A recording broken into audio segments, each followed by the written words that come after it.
যত করবি চালাকি তত বুঝবি জ্বালাকি। রাজাকার নেতা তথা বাংলাদেশের প্রধান উপদেষ্টা মোহাম্মদ ইউনূস সম্পর্কে এই কথাই বলা যায়।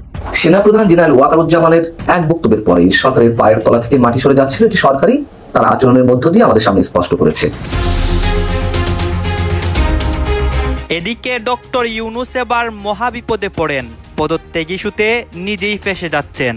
আন্তর্জাতিক মহলও অ্যাকশন নিচ্ছে দেশের এই পরিস্থিতি দেখে। সবকিছু দেখতে পারবেন এই সম্পূর্ণ প্রতিবেদনে। প্রেসিডেন্ট জিয়ার পরে যদি কেউ মাথা তুলে দাঁড়িয়ে বাংলাদেশের ফরেন পলিসিকে, বাংলাদেশের অবস্থানটাকে বিশ্বের দরবারে তুলে ধরে থাকে, it is doctor Yunus. July অভ্যুত্থানের পর থেকে আজকের দিন পর্যন্ত ইন্টারিম গভর্নমেন্টকে অন্তত 5টা জায়গায় ব্যর্থ করে দেওয়া হয়েছে। সেই ব্যর্থতার পাল্লা এতটাই ভারী হয়েছে যে প্রত্যেকটা ব্যর্থতার দায় কাঁধে নিয়ে ডক্টর ইউনূস শেষ পর্যন্ত দায়িত্ব ছেড়ে চলে যেতে চেয়েছেন। বাংলাদেশের রাজনীতিতে চমক আর চমক, চমকের পর চমক, কখন কি ঘটে পুরো আনপ্রেডিক্টেবল, অনিশ্চিত একটা অবস্থা। রাজনীতিতে কখন কি ঘটছে বলার কোনো উপায় নেই। নতুন কিছু ঘটতে যাচ্ছে, চারদিকে যেসব টানাঘোষা, যে কোনো সময় যে কোনো ধরনের পরিবর্তন। খুবই গুরুত্বপূর্ণ একটি খবর, সেনা প্রধানের সঙ্গে জামাতের নেতাদের বৈঠক। দর্শক বুঝতেই পারছেন যে এটা কোনো স্বাভাবিক ঘটনা না, অস্বাভাবিক পরিস্থিতিতেই এই ধরনের বৈঠক চলে। প্রফেসর ইউনূস, যাকে জাতীয় নিরাপত্তা উপদেষ্টা হিসেবে নিয়োগ দিয়েছেন সেই ডক্টর খলিলুর রহমান, তিনি পিনাকি ভট্টাচার্য, ইলিয়াস হোসেন এবং কনক সরোয়ার সহ ভিতরে কিছু সরকারের উপদেষ্টা তারা চিন্তা করেছেন যে সেনাবাহিনীর প্রধান জেনারেল ওয়াকারুজ্জামানকে তার পদ থেকে সরিয়ে দিতে হবে। কারণ হিসেবে তারা মনে করতেছেন যে জেনারেল ওয়াকারুজ্জামান নির্বাচন চায়। সেনাবাহিনী যদি বাংলাদেশে কু করতো, আমি আপনাকে আজও চ্যালেঞ্জ দিচ্ছি, বাংলাদেশে যদি সেনাবাহিনী কু করতো, তাদের জন্য বেস্ট টাইম ছিল সেই 5ই আগস্ট। তখন জনতা চেয়েছিল শেখ হাসিনা ব্যাধ হওয়ার পরে যে আসুক তাকে নিয়ে আমরা সংসার করব। বিএনপির পরিকল্পনা ছিল ডক্টর ইউনূস চলে যাবেন, যদি উপরে উপরে বলছেন আমরা ডক্টর ইউনূসের পদত্যাগ চাই না বা চাইনি, কিন্তু পরিকল্পনা ছিল এটা, ডক্টর ইউনূস চলে যাবেন, তারপর তাদের প্রাণের রাষ্ট্রপতি। আসসালামু আলাইকুম দর্শক, নতুন একটি নিউজে আপনাকে স্বাগতম। ইতিমধ্যে আমরা দেখতে পাচ্ছি যে দেশের মধ্যে অনেক চাঞ্চল্যকর ঘটনা ঘটতেছে। একদিকে ডক্টর ইউনূসের পদত্যাগের বিষয়, অন্যদিকে রাজপথের মধ্যে অনেক আন্দোলন, আবার অনেকে সচিবালয়ের মধ্যেও আন্দোলন করতেছে। দর্শক শ্রোতা, অনেকে চায় যে ডক্টর ইউনূস পদত্যাগ করুক, আবার অনেকে চায় রাষ্ট্রপতি পদত্যাগ করুক। দেশের রাজনৈতিক প্রেক্ষাপট যে বিভিন্ন দিকে ঘুরপাক খাচ্ছে সেই বিষয়গুলো পর্যালোচনা করে এবং দেশের মধ্যে যেই আপডেট নিউজগুলো প্রতিনিয়ত ঘটতেছে সেই বিষয়গুলো পর্যালোচনা করে আমরা অনেক তথ্য এবং ভিডিও পাই। সব কিছু আপনাদেরকে এই জায়গায় ধারাবাহিকলি দেখাবো। আপনাদের মনে দেশের রাজনীতি নিয়ে যতগুলো প্রশ্ন রয়েছে সকল প্রশ্নের উত্তর পেয়ে যাবেন আমাদের আজকের এই একটি ভিডিওতে, যে আজকে কি হচ্ছে এবং বর্তমানে দেশের রাজনৈতিক প্রেক্ষাপটটা ঠিক কি। আসুন দর্শক, আমরা আর কথা বাড়াচ্ছি না, আমরা সরাসরি ভিডিওর মূল আলোচনাতে চলে যাচ্ছি। সেনাপ্রধান জেনারেল ওয়াকারুজ্জামানের এক বক্তব্যের পরেই সরকারের পায়ের তলা থেকে মাটি সরে যাচ্ছিল এটি সরকারি তার আচরণের মধ্য দিয়ে আমাদের সামনে স্পষ্ট করেছে। এবং জেনারেল ওয়াকারুজ্জামান কেন রাজনৈতিক বক্তব্য দিবেন এমন প্রশ্ন তুলে সরকারের মধ্য থেকে মন্ত্রী প্রতিমন্ত্রী পদমর্যাদার দায়িত্বে থেকে এবং ডক্টর মোহাম্মদ ইউনূসের যে দল, জাতীয় নাগরিক কমিটির নেতারা সহ কোনো কোনো দলের নেতারা যে যুদ্ধংদেহী মনোভাব পোষণ করছিলেন, প্রশ্ন তুলছেন যে জেনারেল ওয়াকারকে যদি রাজনীতিতে আসতে হয় তাহলে গায়ের উর্দি খুলে আসতে হবে। এমন একটা অবস্থায় অনেকের মনে প্রশ্ন যে কি হতে যাচ্ছে, কোনো চমক আসতে যাচ্ছে কিনা। হাওয়া যেহেতু প্রতিনিয়ত বদলাচ্ছে, কেউ স্পষ্ট করে বলতে পারেন না যে কি হতে যাচ্ছে। তবে এমন সব প্রশ্নের মধ্য দিয়ে আমরা সবশেষ সোমবার ক্যান্টনমেন্টে সেনাপ্রধান জেনারেল ওয়াকারুজ্জামানের সঙ্গে জামাতের শীর্ষ নেতাদের যে বৈঠক, তার মধ্য দিয়ে আমরা বলতে পারি কিছু একটা হচ্ছে, এবং এই কথা আমি সবসময় বলে আসছি।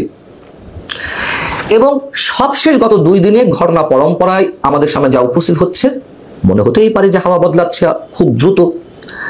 প্রথমত সেনাবাহিনীর পক্ষ থেকে সাংবাদিক সম্মেলন করে আনুষ্ঠানিকভাবে জানিয়ে দেওয়া হলো দেশের স্বাধীনতার সার্বভৌমত্বের প্রশ্নে বাংলাদেশ সেনাবাহিনী কারোর সাথে কোনো আপোষ করবে না, এবং করিডোরের ক্ষেত্রে তারা স্পষ্ট জানিয়ে দিল এটি তারা কোনোভাবেই মানবে না।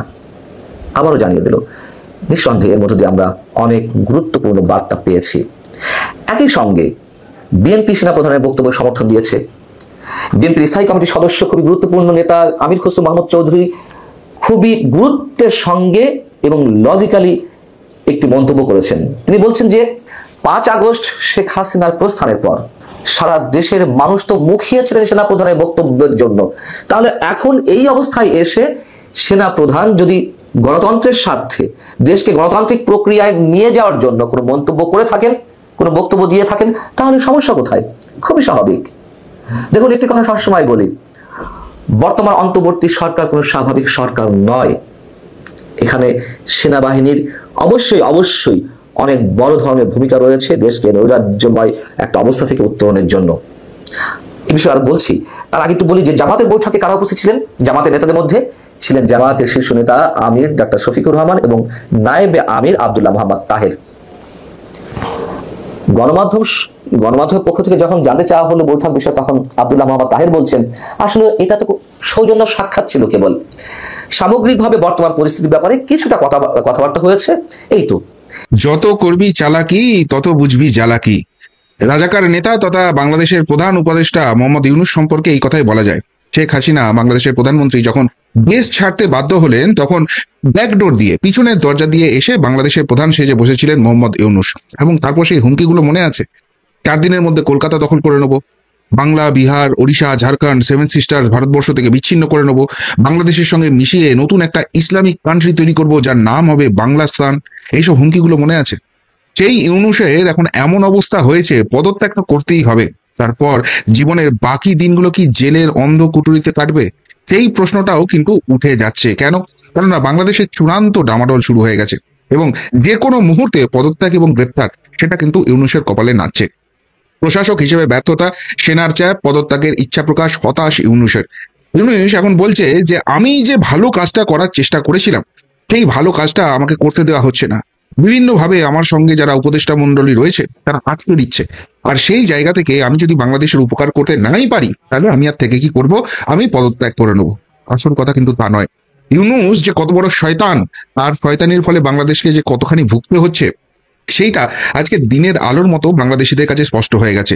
এবং তাকে যারা ক্ষমতায় বসিয়েছিল তারাই আজকে বিদ্রোহী হয়ে মুখ খুলছে এবং ইউনূসের সমস্ত কুকীর্তি ফাঁস করে দিচ্ছে। কিরকম? 1 নম্বর, ইউনূসের যে গ্রামীণ ব্যাংক রয়েছে, যেটা সোজা কথায় একটা সুদখোর কোম্পানি, যেটার জন্য নাকি নোবেল পেয়েছে, বিভিন্ন জায়গায় লবি টবি করে টাকা খাইয়ে এইসব বলে অভিযোগ ওঠে। তো সেইটার জন্য 50,000 কোটি টাকা, মানে যেটা দিয়ে দুখানা পদ্মা সেতু হয়ে যেত, সেই টাকাটার যে ঋণ ছিল সেটাকে মকুব করিয়ে নিয়েছে, নিজের পকেট আঁকড়ে সামাল দিয়েছে। শেখ হাসিনা বাংলাদেশের প্রধানমন্ত্রী, তিনি ভারতবর্ষ থেকেই কিন্তু অভিযোগ করেছিলেন যে তিনি যখন দেশ ছেড়েছিলেন, দেশের জন্য খাদ্যশস্য রেখে এসেছিলেন, শেয়ার মার্কেটে টাকা ছিল, ব্যাংকে টাকা ছিল, বাংলাদেশের মানুষের এতখানিও খারাপ অবস্থা হতো না। কিন্তু সেই সব টাকাগুলো কোথায় গেল? সব ছেড়ে দিয়েছে এই ইউনূস। এবং তারপর যখন বুঝেছে আর বাংলাদেশ থেকে ঝাড়াঝুড়ির কিছু নেই, তখন সোজা কথায় বাংলাদেশের বিভিন্ন অংশ বিভিন্ন বিদেশি রাষ্ট্রের কাছে বেচে দেওয়ার চেষ্টা করছে, যেখান থেকে বাংলাদেশের মেন ইনকাম হয়। দেখুন, বাংলাদেশের শিল্প ভেঙে পড়েছে এবং তাদের অন্যান্য আর জায়গা থেকে ইনকাম করার খুব একটা জায়গা নেই। সুতরাং বাংলাদেশের কোথা থেকে ইনকাম হয়? বাংলাদেশের মূলত ইনকাম হয় ভ্যাট থেকে, ট্যাক্স থেকে, আর বিভিন্ন জায়গার টোল থেকে। অর্থাৎ এই পদ্মা সেতুর টোল, বিভিন্ন বন্দর, এইসব যে জায়গাগুলো রয়েছে সেখানে বিদেশি জাহাজ আসে, সেইখান থেকে যে টোল আদায় করে, সেইখান থেকে বাংলাদেশ সরকারের ইনকাম হয়। আর সেইগুলোই বেছে বেছে বেছে বেছে ইউনূস বেচে দিচ্ছে। এবং তার থেকেও যেটা গুরুত্বপূর্ণ, যেটা নিয়ে শেখ হাসিনার সঙ্গে আমেরিকার তৎকালীন প্রেসিডেন্ট জো বাইডেনের ঝামেলা হয়েছিল, যে কারণে তাকে গদি ছাড়তে হয়েছিল, সেই সেন্ট মার্টিনস দ্বীপ, সেই দ্বীপটাকে অবধি কিন্তু বেঁচে দেওয়া হচ্ছে। তার কারণ ওই জায়গাটায় আমেরিকা ঘাঁটি গেড়ে একদিকে চীন, একদিকে ভারত, দুটো দেশকে কন্ট্রোল করতে চায়। তো এই সমস্ত করতে গেলে বাংলাদেশ আসলে আর কোনো দেশ থাকবে না, সেটা হয়ে যাবে বেসিক্যালি একটা গিনিপিগ রাষ্ট্র, যেটার উপর সমস্ত রকমের পরীক্ষা নিরীক্ষা চালাবে। এবার এইসব কাণ্ড করলে ভারত আর চীন ছেড়ে দেবে না, ভারত চীন পাল্টা আক্রমণ করবে। আর সেটা যদি করে, আলটিমেট মরবে কারা? বাংলাদেশের মানুষ। বাংলাদেশের অর্থনীতি শেষ, শিল্প শেষ, ভবিষ্যৎ শেষ, এবার দেশটাও শেষ হয়ে যাবে। এইটা যখনই বুঝে গেছে, তাকে যারা মাথায় করে গদিতে বসিয়েছিল তারা বুঝতে পেরে গেছে কতখানি শয়তানি করছে এই মোহাম্মদ ইউনূস। তাকে সরানোর পরিকল্পনা, গ্রেপ্তারির পরিকল্পনা করে ফেলেছে। আর সেই জায়গা থেকেই ইউনূস এবার নাটক শুরু করেছে, আমি নাকি সংস্কার করতে পারছি না তাই পদত্যাগ করব। আসল কারণ তা নয়। আসল কারণ ইউনূসও বুঝতে পেরেছে যে ধরা পড়ে গেছে, এবার জেলে যেতে হবে। এবার সব থেকে যেটা গুরুত্বপূর্ণ বিষয় হচ্ছে, শিয়রে বিপদ, বাংলাদেশ ছেড়ে পালানোর ফোন দিয়ে আনছেন ইউনূস। একদিকে যখন মুখে পদত্যাগের কথা বলছে, তখন কিন্তু ব্যাক চ্যানেলে আবারও কাজ শুরু করে দিয়েছে। বলছে যে আমি দেশেই থাকবো না। শোনা যাচ্ছে আমেরিকার কাছে নাকি হাত পেতেছে যে আমাকে রক্ষা করো, আমাকে আশ্রয় দাও, রাজনৈতিক আশ্রয় দাও। এবার ভারতবর্ষের সঙ্গে ভালো সম্পর্ক ছিল, সেই জন্য শেখ হাসিনা যখন বিপদে পড়েন তখন ভারতবর্ষ তাকে আশ্রয় দিয়েছিল। কিন্তু এই ইউনূস এসে দেশের মধ্যে যেভাবে মৌলবাদী শক্তিকে জাগিয়ে তুলেছিল, যেভাবে ভারত বিরোধী তার জিগির তুলেছিল, যেভাবে সেখানকার যে জঙ্গি গোষ্ঠীগুলো আছে তাদেরকে জাগিয়ে ভারতের মধ্যে বিভিন্ন রকম বিনাশমূলক ব্যবস্থা করার চেষ্টা করেছিল, সেই জায়গা থেকে ভারত তো ইউনূসকে কোনো রকম কোনো পাত্তা দেবে না। উল্টো দিকে চীনের সঙ্গেও হাতরাত মেলাতে গিয়েছিল, চীন বুঝে গেছে একে দিয়ে হবে না, এর মধ্যে সেই জিনিস নেই, সুতরাং চীনের কাছেও পাত্তা পায়নি। ওদিকে পাকিস্তানকে নতুন বাপ পাতিয়েছিল, সেই পাকিস্তানকে ভারত এমন মেরেছে পিছন লাল হয়ে গেছে, তাহলে ইউনূস যাবে কোথায় এখন? দর্শক, একটা প্রশ্ন সামনে এসে গেছে। গতকালকে আমরা দেখেছি সেনাবাহিনী প্রেস কনফারেন্স করেছে এবং প্রেস কনফারেন্স করে সেনাবাহিনীর অবস্থান ব্যক্ত করার চেষ্টা করেছে। সেনাবাহিনী সম্পর্কে নানা রকমের প্রশ্ন যেগুলো ঘুরপাক খাচ্ছিল সেগুলোর অনেকটাই উত্তর দেওয়ার চেষ্টা করেছে তারা। সেখান থেকে একটা বার্তাও এসেছে, তাদের অবস্থানগুলো কি সেগুলো সম্পর্কে জনগণ একটা ধারণা পেয়েছে। আবার সরকার সেনাবাহিনীর সঙ্গে যে দূরত্বটা তৈরি হয়েছিল সেনাবাহিনীর প্রেস কনফারেন্সের মাধ্যমে যেটা পরিষ্কার হয়েছে যে দূরত্বটা ছিল, কিন্তু সেই দূরত্বটা একটা পরিবারের মধ্যে থাকলে পরিবারের ভাই বোন বাবা মা এদের মধ্যেও অনেক দূরত্ব তৈরি হয়, মতের অমিল হয়, এভাবে ব্যাখ্যা করা হয়েছে। তখন প্রশ্ন আসে সেনাবাহিনী এবং সরকারের মধ্যে যে দূরত্বটা তৈরি হয়েছিল সেই দূরত্বটা কি ঘুঁচে গেল, নাকি আড়ালে আড়ালে এই দূরত্বটা আরও বেড়ে গেল বলেই সেনাবাহিনী প্রেস কনফারেন্স করে ব্যাপারগুলোকে পরিষ্কার করার চেষ্টা করলো। সামনের দিনগুলোতে আমরা কি দেখতে পাবো? সেনাবাহিনীর সঙ্গে সরকারের সমঝোতা এক ধরনের দেখব, নাকি যেরকম পরিস্থিতি সম্পর্কে বিভিন্নভাবে আলোচনা হচ্ছিল, বিশ্লেষণ করা হচ্ছিল, সেরকম বিভেদের পরিস্থিতি আমরা দেখব? সেই আলোচনাটা করার চেষ্টা করব এবং করে বোঝার চেষ্টা করব আসলে কি ঘটতে পারে কিংবা কি হয়েছে।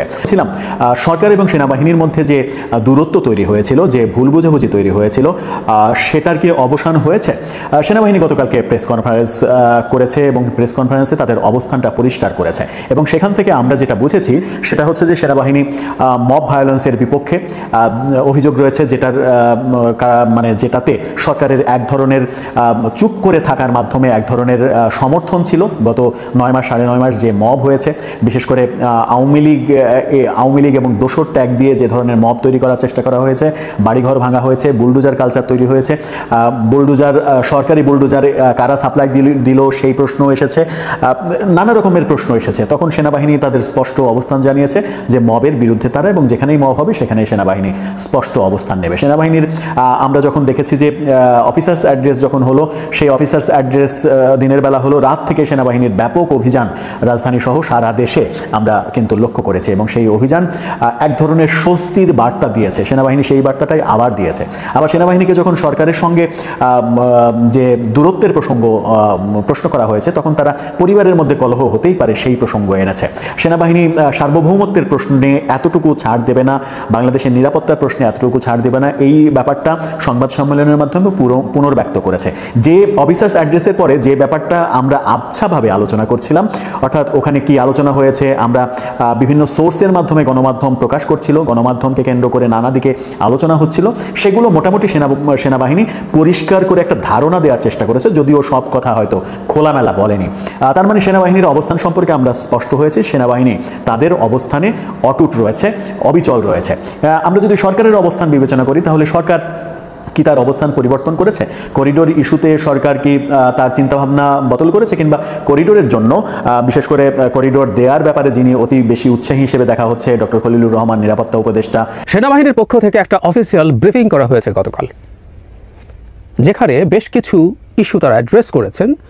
গত কয়েকদিন থেকে যেসব ইস্যুতে প্রচুর কথাবার্তা হচ্ছিল, বিশেষ করে সেনাপ্রধান তার অফিসার্স অ্যাড্রেসে বলা কিছু কথা এবং সেই প্রেক্ষাপটে সরকারের অ্যাটিটিউড, জনগণের আলোচনা সমালোচনা, সেনাপ্রধানকে টার্গেটে পরিণত করা, আবারও সব কিছু মিলে খুবই ভলেটাইল একটা পরিস্থিতি ছিল।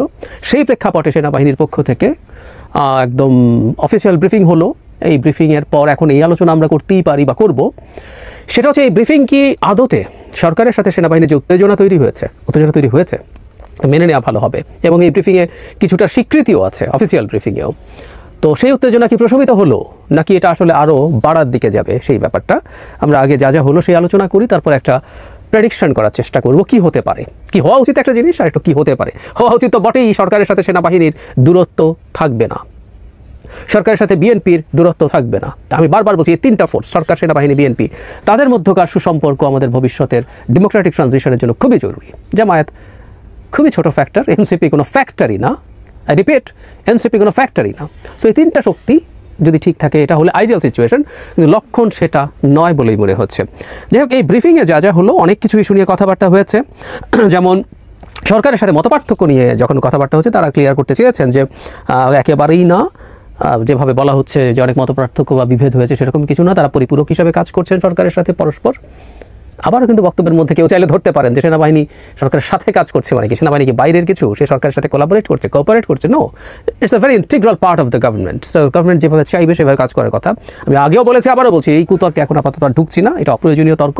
এটা ফিলোসফিক্যালি আমরা কেউ চিন্তা করতে পারি যে সেনাবাহিনী তার এখতিয়ারের মধ্যে আছে কি নেই, আমি মনে করি আছে, সোফা তারা যা করেছেন সেই ক্ষেত্রে। তবে একটা জায়গায় আমি ব্রিফিংয়ে শুনলাম তিনি বলছেন যে একটা পরিবারেও মানে বাবার সাথে সন্তানদের বা ভাই বোনদের নিজেদের মধ্যে মাঝে মাঝেই কোনো ভুল বোঝাবুঝি হতে পারে, হয়, সেটা আবার ঠিক হয়ে যায় এরকম। তার মানে সেনাবাহিনীর দিক থেকে অফিসিয়ালি এটা স্বীকার করা হচ্ছে যে এই ধরনের কিছুটা টানাপোড়েন আছে। আর যখনই ভালো সম্পর্ক আছে বলা হয়, নিশ্চয়তা দিতে হয়, তাতে মনে হবেই যে এই বোধটা তো বাইরে আছে ফর শিওর, এবং তাদের মধ্যেও আছে। সেই কারণে আমাদের এই বিষয়টাকে গুরুত্ব দিয়ে দেখব। তারপরে পুশিনের কথা এসছে, আমরা কিন্তু মূল আলোচনা করব করিডোর নিয়ে তাদের যে বক্তব্য, এটাই সবচেয়ে গুরুত্বপূর্ণ। কি পুশিনের আলোচনা এসছে, পুশিন নিয়ে তারা বলছেন তারা ফাইট করবেন, বিজিবি ট্যাকেল করছে। আমি শুনলাম তাদের ইন্টারভিউ, ব্রিফিং, জবাব, সেটা হচ্ছে একটা নির্দিষ্ট সীমার বাইরে সেনাবাহিনী যেতে পারে না যুদ্ধকালীন সময় ছাড়া বা বিশেষ প্রয়োজন ছাড়া, প্রয়োজনে তারা যাবেন তাই বলছেন। লালমনিরহাটের বিমানবন্দরটা নিয়ে ইন্টারেস্টিং একটা আলাপ আছে, সেটা হলো যে একটা চায়না ইউজ করবে কিনা, এই ধরনের একটা আলাপ করা হয়েছে। ওনারা বলছেন যে এটার মধ্যে এভিয়েশন ইউনিভার্সিটি হবে, এটা একসময় ছিল, আমরা কেন ব্যবহার করবো না, চায়নার ব্যাপার ইউজ করবে কিনা সেরকম কিছু তারা জানেন না। তবে তারা আবার এটাও যোগ করছেন যে দেশের নিরাপত্তা বিঘ্নিত হতে পারে এই ধরনের কোনো সিদ্ধান্ত সরকার নেবে বলে তিনি মনে করেন। ওনার ব্যক্তিগত অপিনিয়ন। সীমান্ত নিয়ে কথা বলেছেন, বান্দরবান সীমান্তের যে ক্রাইসিস আছে, রোহিঙ্গা মানে আরাকান আর্মি দেশে ঢুকে পড়া নিয়ে কথা আছে। এখানে একটা খুবই ইন্টারেস্টিং কথা আছে, তিনি এভাবে বলছেন, বাংলাদেশ মিয়ানমার বর্ডার এখন খুবই জটিল পরিস্থিতির মধ্যে রয়েছে। আরাকান আর্মি রাখাইন রাজ্য প্রায় দখল করে নিয়েছে, যাতে মিয়ানমার সরকারের অস্তিত্ব এখানে বিলীনের পথে। আরাকান আর্মি কোনো স্বীকৃত সংগঠন নয়। তারপরে তিনি বলছেন যে তারা সব ক্ষেত্রে নজর রাখছেন। বিএনপির পরিকল্পনা ছিল ডক্টর ইউনূস চলে যাবেন, যদি উপরে উপরে বলছেন আমরা ডক্টর ইউনূসের পদত্যাগ চাই না বা চাইনি, কিন্তু পরিকল্পনা ছিল এটা, ডক্টর ইউনূস চলে যাবেন, তারপর তাদের প্রাণের রাষ্ট্রপতি, প্রিয় রাষ্ট্রপতি, বিএনপির প্রিয় অভিভাবক, বিএনপির অভিভাবক কিন্তু এখন চুপ্পু তত্ত্বাবধায়ক সরকার গঠন করবে। সেনাপ্রধান বিএনপিকে এরকমই বুঝিয়েছিল, ভারত এরকম একটা পরিকল্পনা দিয়েছিল, বিএনপি রাজি হয়েছে। কিন্তু কি ঘটলো, ধরা পড়েছে তো পড়েছেই, শেষ পর্যন্ত মানে আকামের রাস্তা সরকার বন্ধ করে দিয়েছে। সরকার ঘোষণা দিয়েছে আকাম যদি কেউ করার চেষ্টা করে জনগণকে সব জানিয়ে দেওয়া হবে, তারপর জনগণের সাথে নিয়ে তোমাদের ধলাই দেওয়া হবে। তো ভারতের কথায় কে কি করতে চাও একেবারে একদম সব ধরবো। উপদেষ্টা পরিষদ আনুষ্ঠানিক বিবৃতি দিয়ে জানে জনগণকে সাথে নিয়ে পদক্ষেপ নেব। বিএনপি চেয়েছিল এটাই। একটা রিপোর্ট বিশ্লেষণ করছি, অন্তর্বর্তী সরকার পুনর্গঠন করতে হলে যেসব আইনি প্রশ্ন সামনে আসবে, অন্তর্বর্তী সরকার পুনর্গঠন করা সম্ভব কিনা, সেখান থেকে তত্ত্বাবধায়ক সরকারের রূপান্তর সম্ভব কিনা, সেখান থেকে আবার জাতীয় সরকারের প্রশ্ন আসে যে ডক্টর ইউনূসকে রাষ্ট্রপতি করা হোক, তারপরে ডাক্তার শফিকুর রহমান, তারেক রহমান, চরমনাই, বিপিনুর, ছাত্ররা সবাই মিলে জাতীয় সরকার গঠন করা হোক, এটা জোরালো হবে এই প্রস্তাব দিন দিন। নানান প্রশ্ন আছে, এতে কোনো আইনি জটিলতা আছে কিনা এটা নিয়ে আলোচনা। বিএনপি এখন আইন দেখায়, মানুষকে হাইকোর্ট দেখায়। তারা ওই কোর্টের মাধ্যমে তত্ত্বাবধায়ক সরকার কেন্দ্রিক যে মামলাটা চলছে, ওই মামলাটার রায় নিজেদের বিএনপিতে এখন মব ক্রিয়েট করে আদালতের রায় নেয় নিজেদের পক্ষে। একটা রিটের শর্ট অর্ডার দেওয়ার সিদ্ধান্ত নিয়েছিল, কিন্তু দিতে দেয়নি, ঘুরিয়ে শেষ পর্যন্ত বলেছে যে উল্টা এই রিট গ্রহণ করলে, মানে ইশরাকের মেয়র পদ নেই, শপথ পড়ানো নেই, এই রিট গ্রহণ করলে তাহলে আদালত আর বসতে দিব না, হুমকি ধামকি ভাঙচুর অমুক তমুক। বিএনপি পেশি শক্তি ব্যবহার করে তারা আইন এখন নিজেদের পক্ষে নেয়। তো বিএনপির খায়েশ হচ্ছে যে আদালতের মাধ্যমে একটা রায় আনবে যে না, তত্ত্বাবধায়ক সরকার কায়েম, তত্ত্বাবধায়ক সরকার প্রতিষ্ঠিত করতে হবে, কোনো সরকার না থাকলে তত্ত্বাবধায়ক সরকার গঠিত হবে, 90 দিনের মধ্যে নির্বাচন হবে। বিএনপির এখন খায় সেটা। আর ডক্টর ইউনূস চলে গেলে এটা ওই আদালতের রায়ের আগেই করতে পারত, কিন্তু ডক্টর ইউনূস চলে যায়নি, চলে যাবে না। আর আদালতের রায় আসুক বা না আসুক, এই আইনটা আপনাদেরকে বোঝাই আগে। তত্ত্বাবধায়ক সরকার, অন্তর্বর্তীকালীন সরকার, জাতীয় সরকার পুনর্গঠন, কোনো কিছুতে আইনি বাধা নেই, এগুলো আইন মেনে হয় না। মনে রাখবেন যে পাওয়ার ট্রান্সফার শুধু পিওর সাংবিধানিকভাবে যেটা হয় গণতান্ত্রিক নির্বাচনের মধ্যে দিয়ে, ওটার কনস্টিটিউশনাল পাওয়ার ট্রান্সফার বলা হয়। এছাড়া যত পাওয়ার ট্রান্সফারের পদ্ধতি কোনোটা আইন মেনে হয় না, পরবর্তীতে সেটা আইনি বৈধতা দেওয়া হয়। যেমন ডক্টর ইউনূস সরকার যে গঠিত হয়েছে, অন্তর্বর্তীকালীন সরকার চলছে, এটা কোনো আইনি ভিত্তি নেই। আপিল বিভাগের রেফারেন্স করেছে, এগুলো সব হাবিজাবি কথা, কোনো আইনি ভিত্তি নেই। 90 দিন পর এখন চলছে, কোনো আইনি ভিত্তি নেই। তাহলে এটা কেন? এটা হচ্ছে এই এখন আইনি ভিত্তি নেই, কিন্তু পরবর্তীতে যারা ক্ষমতা আসবে তারা এটা আইনি ভিত্তি দিবে। এটা নতুন সংবিধান গ্রহণ করলে আর কোনো সমস্যা থাকে না, কিন্তু যদি আগের সংবিধান ভালো থাকে তারা এগুলো বৈধ। যেমন জিয়াউর রহমানের আমলের যে সবকিছু বা এর সাথে এগুলো সব পরবর্তী বৈধতা দেওয়া হয়েছে এইভাবে। 111 সবকিছু বৈধতা দেওয়া হয়েছে না, এইভাবে বৈধতা দেওয়া হবে। তো এই জায়গায় দর্শক যে কোনো সময় যে কোনো সরকার গঠন করা যায়, কিচ্ছু না। এটা আইন সংবিধানে থাকা আইনি বাধার প্রশ্নটাই অবান্তর। গণঅভ্যুত্থানের পর বা নির্বাচন ছাড়া পাওয়ার ট্রান্সফার কখনো কোনো আইন মেনে হয় না, এর পরে আইনে বৈধতা হয়। প্রেসিডেন্ট জিয়ার পরে যদি কেউ মাথা তুলে দাঁড়িয়ে বাংলাদেশের ফরেন পলিসিকে, বাংলাদেশের অবস্থানটাকে বিশ্বের দরবারে তুলে ধরে থাকে, ইট ইজ ডক্টর ইউনূস।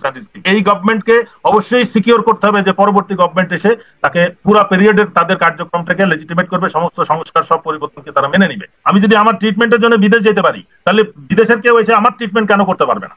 আমি সেই জন্য বলতেছি যে একটা পার্ট, একটা টার্মিনাল, একটা অংশ যদি একটা টিম এসে যদি করে দেখায় যে তোমারটাও বা বাকি পোর্টও এইভাবে চলতে হবে, চলা উচিত, তাদের তখন একটা কম্পিটিশন ডেভেলপ করবে। তো অবশ্যই একটা ভালো ফেয়ার কম্পিটিশন যদি হয়, তখন পোর্টের ওভারঅল স্ট্যান্ডার্ডটা ডেভেলপ করবে। সেনাপ্রধান আসলে কি চাই? সত্যিকার অর্থে আমরা যদি বলি যে সংবিধান সবার জন্য প্রযোজ্য, তাহলে সেনাপ্রধানের জন্য প্রযোজ্য। কারণ কার্যবিধি নিশ্চিত করা আছে, কতটুকু সে করতে পারবেন, তার ওয়ারেন্ট অফ প্রেসিডেন্সি কি, তার দায়িত্ব কি, সেটার মধ্যে সীমিত থাকলেই ভালো। কিন্তু আমার মনে হয় এই চাওয়াটা শুধু সেনাপ্রধানের না, আরো অনেকের চাওয়াকে উনার মুখ দিয়ে বলানো হয়েছে এবং সেটাকে খুব টেকনিক্যালি বলার চেষ্টা করা হয়েছে, যেটা আলটিমেটলি গোপন থাকে নাই, প্রকাশ পেয়ে গেছে। যেটা একটা স্টেজ ম্যানেজ বক্তব্য ছিল এবং যেটার কারণে আমি মনে করি যে উনি ওনার ভুল বুঝতে পেরেছেন এবং ভবিষ্যতে সতর্ক থাকবেন। এবং প্রেস রিলিজ যেটা আইএসপিএর দিয়েছে, সেটা ওনার বক্তব্য ওটা অস্বীকার করা হয় নাই, কিন্তু অন্যভাবে বলা হয়েছে। সেই ক্ষেত্রে এটা নিশ্চিত অফিসিয়ালি উনি লজ্জিত হওয়ারই কথা, যেহেতু তার বক্তব্যকে অস্বীকার করা হয় নাই। আর সেকেন্ড প্রশ্ন হচ্ছে যে সংস্কারের আড়ালে ষড়যন্ত্র। এটা বুঝতে হবে যে সংস্কার যদি না হয়, কে বেনিফিটেড হবে? রাজনৈতিক দল বেনিফিটেড হবে, ডক্টর ইউনূস বেনিফিটেড হবে না, ওই উপদেষ্টা পরিষদ বেনিফিটেড হবে না। যদি শাস্তি না হয়, কে বেনিফিটেড হবে? যারা অপরাধ করেছে তারা হবে, আর ভবিষ্যতে যারা করবে তারাও জানবে যে অপরাধ করলে বিচার হয় না বা বিচার না করার কালচারটা এস্টাবলিশ, সুতরাং তারাও বিচার চাইবে না। এই কালচারের কারণেই নির্বাচন নিয়ে তাড়াহুড়াটা লাগছে, এটাই কারণ, আর কিছু না। সুতরাং এটা আমাদের বুঝতে হবে সংস্কারের আড়ালে ষড়যন্ত্র না। আর আমার একটা কথা আমি স্পষ্ট বলছি যে অবশ্যই উপদেষ্টা পরিষদকে সংস্কার করতে হবে, প্রথম সংস্কার ওইখান থেকে শুরু করতে হবে এবং সেটা একটা দেশব্যাপী হইতে হবে। আমার পরিচিত দিয়ে দেশ চলে না, একটা কোম্পানি চলতে পারে, আমার আত্মীয় স্বজন দিয়ে আমার প্রাইভেট কোম্পানি চলতে পারে। যখন এটা কর্পোরেট হবে তখন এটা আরেকটু বড় করতে হবে। যখন দেশ হবে তখন সমস্ত দেশ থেকে আমাকে যোগ্য লোককে খুঁজে বের করতে হবে এবং সেটা দেশি বিদেশি সেটা সব জায়গা থেকে। আমি মনে করি এটা প্রয়োজন ছিল, যেটা সংস্কার হয় নাই। আরেকটা দর্শক ছিল পোর্ট বিদেশি। উনি হয়তো জানেন না যে গত 16 বছরে বা গত 50 বছরে এই পোর্টের থেকে আমরা নিজেরা পোর্ট চালিয়ে কত হাজার কোটি টাকা, লক্ষ কোটি টাকা লুট করেছি। আমরা কিন্তু লুট করি এবং পোর্টকে জিম্মি করে এই 18 কোটি জনগণের উপরে দ্রব্যমূল্যের দায় চাপিয়ে পোর্টকে একটা সিন্ডিকেট গত 50 বছর ধরে লুট করেছে এবং এখনো ওইটাই করতে চাচ্ছে। এবং গত 16 বছরে এটা একটা চরম পর্যায়ে চলে গেছে যে একটা কোম্পানি যাকে টার্মিনাল দেওয়া হয়েছিল, সে এখন পোর্টের ঝাড়ুও সেই কোম্পানি দেয়। পোর্টের ভিতরে অন্য কেউ কনস্ট্রাকশন অন্য কেউ করতে পারে না, তার কোম্পানি করবে, নাম হচ্ছে তার বউয়ের নামে, নালে শালার নামে, নালে সুমন্দির নামে, নালে কাজের বেটির নামে। এইভাবে কিন্তু পোর্টে কাজ চলতেছে, ঝাড়ু দিচ্ছে কাজের বেটির নামের কোম্পানি। না কিন্তু সেই হিসাব যদি ধরি আমরা, তাহলে সারা বাংলাদেশের গভর্নমেন্ট তো বিদেশ থেকে আনতে হবে। না ওইটা না, এটা মানে বাংলাদেশ সরকারকেও চেঞ্জ করে বিদেশি ইউরোপিয়ান থেকে সরকার। এটা কিন্তু লুটের কথা বলা হচ্ছে, লুট, হ্যাঁ লুট করা হচ্ছে, লুট কোন সেক্টরে? কিন্তু আমরা তো সেই লুটকে এখন এই লুটের দিনকে আমরা দর্শক আমরা এখানে দেখতে পাচ্ছি অনেকে অনেক কথা বলতেছে দেশের রাজনৈতিক প্রেক্ষাপট এবং বিভিন্ন যে বর্তমানে যে নিউজগুলো হচ্ছে এগুলা নিয়ে সবাই সবার মন্তব্য প্রকাশ করে এবং সেই মন্তব্যগুলো দেখে আমরা অনেক কিছু ধারণা করতে পারি যে দেশের মধ্যে বর্তমানে কি হচ্ছে। দর্শক শ্রোতা, এতক্ষণ আপনাদেরকে আমরা যা কিছু দেখিয়েছি সব কিছু আমরা সোশ্যাল মিডিয়া থেকে সংগ্রহ করেছি। এখানে আমাদের নিজস্ব কোনো মন্তব্য নেই বা নিজস্ব কোনো সিদ্ধান্ত নেই। এই বিষয়গুলো নিয়ে আপনাদের মন্তব্য কি, এগুলোর সাথে আপনারা একমত পোষণ করেন নাকি দ্বিমত পোষণ করেন, এইটা আপনারা অবশ্যই কমেন্ট বক্সে লিখে যাবেন। সর্বশেষ আপনাদের কাছে আমাদের একটা রিকোয়েস্ট থাকবে, আপনারা আমাদের চ্যানেলে নতুন দর্শক হয়ে থাকলে চ্যানেলটি সাবস্ক্রাইব করবেন এবং পাশে থাকা বেল বাটনটি বাজাবেন যাতে করে নেক্সট ভিডিওটা সবার আগে আপনাদের কাছে পৌঁছায়। ধন্যবাদ।